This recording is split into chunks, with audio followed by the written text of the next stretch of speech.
In 1963, a man walked into a disused vegetable packing factory in Hove, just outside Brighton, and started making shirts. He had spent 17 years in America. He had worked in California's garment industry, married into a clothing manufacturing family, raised children in the San Fernando Valley, and become an American citizen. He had come back to England only because his mother was ill, and when he came back, he brought something with him that nobody in British menswear had: a working knowledge of the American Ivy League shirt, a specific, precise understanding of what made the Oxford cloth button-down collar the most desirable garment among American college students and jazz musicians. His name was Arthur Benjamin Sugarman, but by the time he walked into that factory, he had changed it. Ben Sherman, a good, solid, strong American name, he thought. His family had always called him Ben. Sherman was borrowed from the country that had shaped him. Within 5 years, his label would be stitched into the collar of nearly every skinhead in Britain. This is skinhead style, and this is the story of the shirt every skinhead had to own. The founding myth of Ben Sherman gets told wrong constantly. The brand is associated in most people's minds with the East End of London, with the Carnaby Street mod scene, with the sharp-dressed youth of swinging London. But Ben Sherman was not a London brand. It was a Brighton brand, and its founder was not a London tailor. He was a Jewish boy from the Sussex coast who had reinvented himself entirely in America before bringing those lessons home. Born Arthur Benjamin Sugarman in Brighton in 1925, at just 20 years old, Arthur left a post-war torn Britain for America, where he saw a land of hope and promise. He raised a family in the San Fernando Valley and began working for his father-in-law, who owned a successful clothing manufacturing company. It was also while in America, when applying for citizenship, that Arthur decided to change his name. Ben is what his family called him, and Sherman was a surname he felt was a good, solid, strong American name. Unfortunately, his mother became very ill, so he quit his job and relocated the family back home to Brighton. The year was 1963. Sugarman was 38 years old. He set up his first production facility in a disused factory on Church Road, Hove, and later at 21 Bedford Square in Brighton, and began making the shirt he had spent 17 years learning how to perfect. What he had noticed in America was specific. Early 1960s, London-based modern jazz fans were eagerly buying Oxford cloth American button-down shirt brands such as Brooks Brothers and Arrow, worn by visiting American jazz artists including Miles Davis and Dizzy Gillespie. British youth wanted those shirts. Nobody was making them in Britain. Sugarman made them.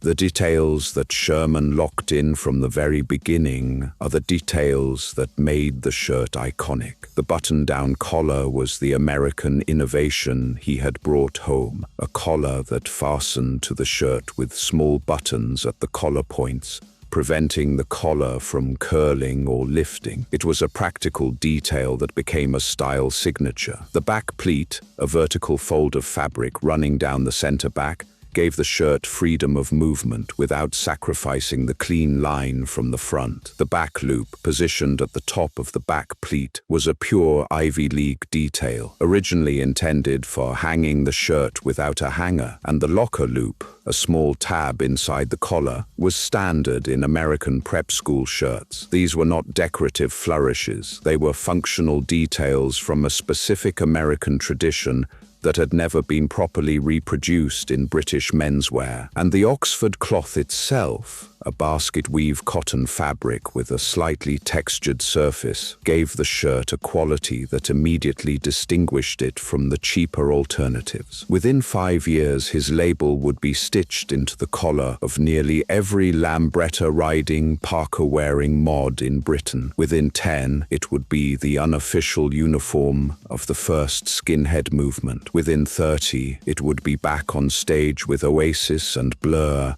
at the height of Britpop. The mods found Ben Sherman almost immediately. The same London jazz fans who had been importing Brooks Brothers shirts spotted what Sugarman was making and understood instinctively that this was the British version of the garment they had been spending import money on. The quality was right, the details were right, the price was right.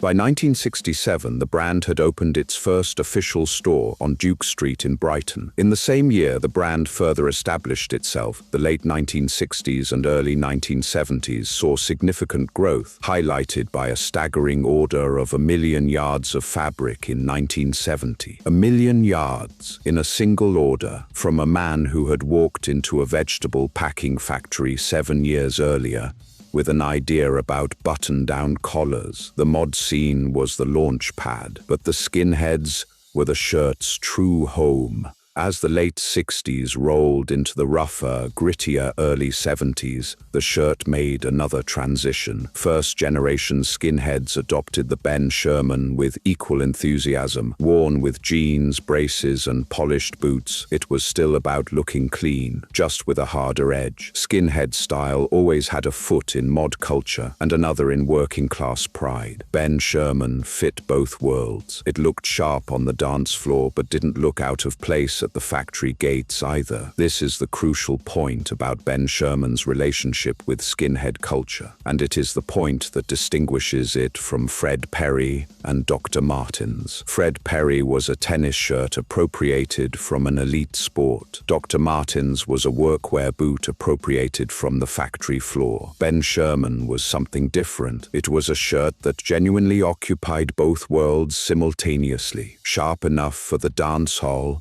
robust enough for working life, affordable enough for working-class pockets, distinctive enough to signal membership of a community that cared about how it dressed. The original skinhead aesthetic was built on this dual nature. It was not poverty dressing. It was not elite dressing. It was working-class youth choosing to dress with precision and pride, taking the best elements of mod sharpness and combining them with the practicality that their lives demanded.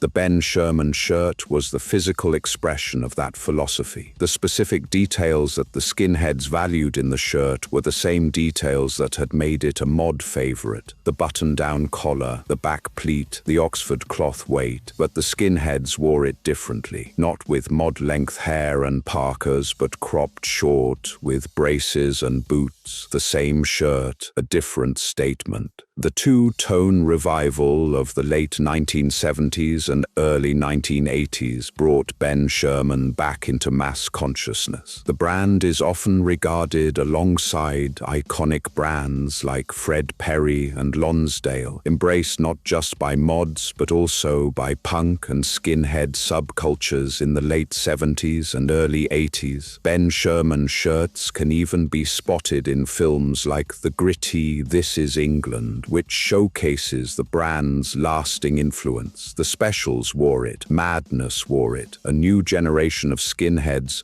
discovering the spirit of '69 through the two-tone revival, went back to the original garments of the original movement, and Ben Sherman was on that list alongside Fred Perry, Dr. Martens and Levi's. Through the 1990s, Britpop claimed it. Liam Gallagher of Oasis wore it. Damon Albarn of Blur wore it. The shirt that had started in a Brighton vegetable factory, been adopted by mods, claimed by skinheads, revived by two-tone, was now the uniform of British guitar bands whose working-class roots connected them to the same tradition that had first picked it up 30 years earlier. Arthur Benjamin Sugarman, Ben Sherman, died in 1987 at the age of 61. He had sold his company in 1976, in the same way that many founders sell what they have built, and watched it pass through multiple owners in the decades that followed. The brand has been owned by Oxford Industries, by marquee brands, by various investment groups. It has been expanded into clothing lines far beyond the original shirt. But the original shirt has never gone away. The button-down collar, the back pleat, the back loop, the Oxford cloth, the details that Sugarman brought home from America in 1963 are still there in every Ben Sherman shirt made today. The man changed his name, changed his country, changed his profession, and in a disused vegetable packing factory in Hove, With 17 years of American shirt-making knowledge and a very clear idea of what British youth wanted to wear, he made something that outlasted him by decades. The shirt every skinhead had to own, still in production, still wearing the name of the Brighton boy who went to America and came back with a better collar. This is skinhead style,